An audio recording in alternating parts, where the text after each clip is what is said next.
Hari Om. Begin each day listening to the most auspicious sound in the universe.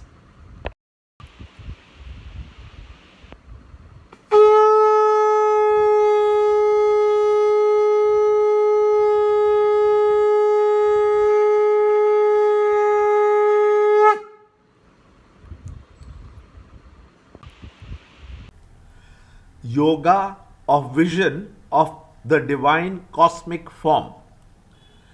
Chapter 11, Shloka 10, 11, 12 and 13. With numerous mouths and eyes, with numerous wonderful sights, with numerous divine ornaments, with numerous divine weapons uplifted, such a form he showed. Chapter 11, Shloka 10. Aneka bhaktranayana anekadbhuta darshanam aneka divyabaranam divyanegotyatayudam. Wearing divine garlands, necklaces, and apparel, anointed with divine unguents, perfumes, the all-wonderful, resplendent, endless, facing all sides. Chapter 11, Shloka 11. Divyamalyambaratam divyakandanulepanam sarvascharyamayam devam anantam vishwatomukam. If the splendor of 1,000 suns was to blaze all at once, simultaneously, in the sky, that would be like the splendor of that mighty being, great soul. Chapter 11, Shloka 12. Divi Surya Sakhasrasya Bhavet Yugavat Uttita Yadi Bhasadrishi Sasyat Bhasastasya Mahatmanah. There, in the body of the god of gods, the Pandava, son of Pandu, then saw the whole universe resting in one, with all its infinite parts. Chapter 11, Shloka 13. Tatraikastam jagat krishnam pravibhaktam anegatha apashyad deva devasya sharire pandavastada.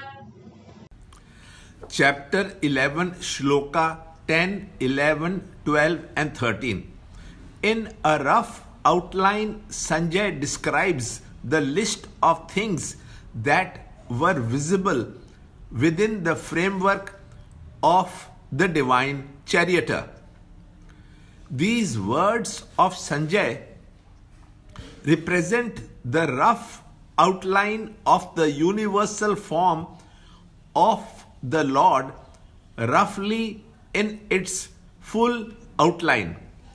Sanjay can see the vision in front of him with his limited intellect, which feels quite uncomfortable. Any ordinary man will feel dazed with wonderment and fear seeing such a mighty vision. The total cosmos is no easy subject matter for the mind to conceive or for the intellect to comprehend. Shloka 12. Continuing in his language of dots and dashes, Sanjay describes, after giving an outline of the total form, Sanjay explains the glory of the Mighty One.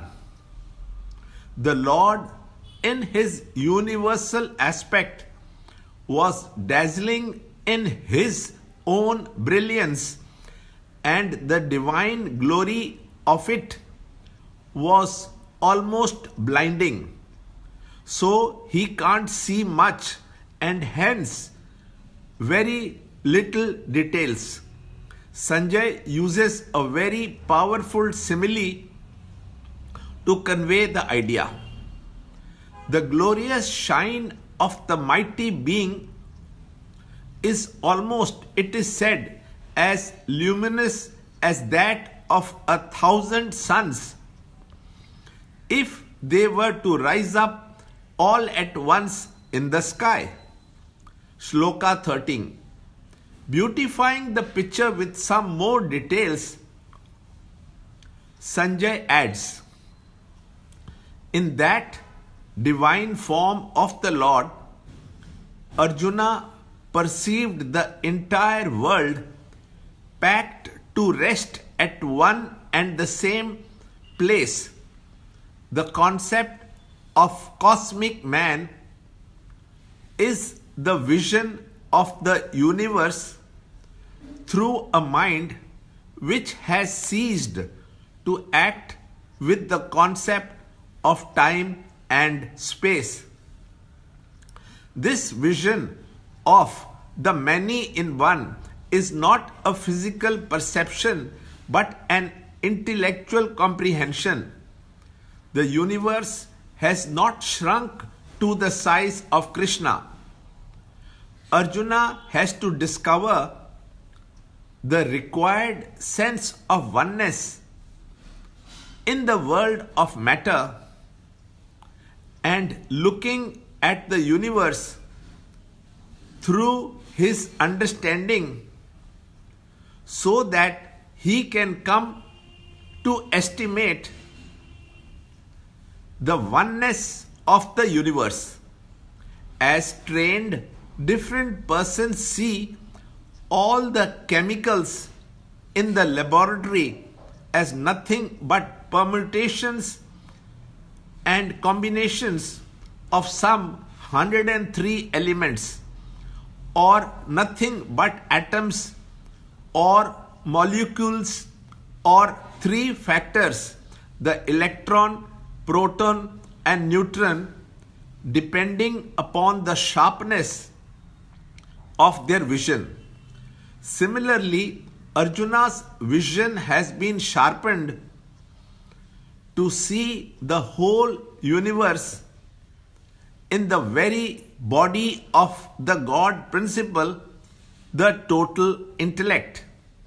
Learn more in the next shloka in the next video. To understand Gita, join Chinmaya Mission study group in your area. There are over 300 Chinmaya Mission centers in the world. Kindle Life is the first text prescribed in the scheme of study by Swami Chinmayananda himself. Watch Ranjod Kalra's videos on Kindle Life online. See this video clipping again and again till you can answer the following questions.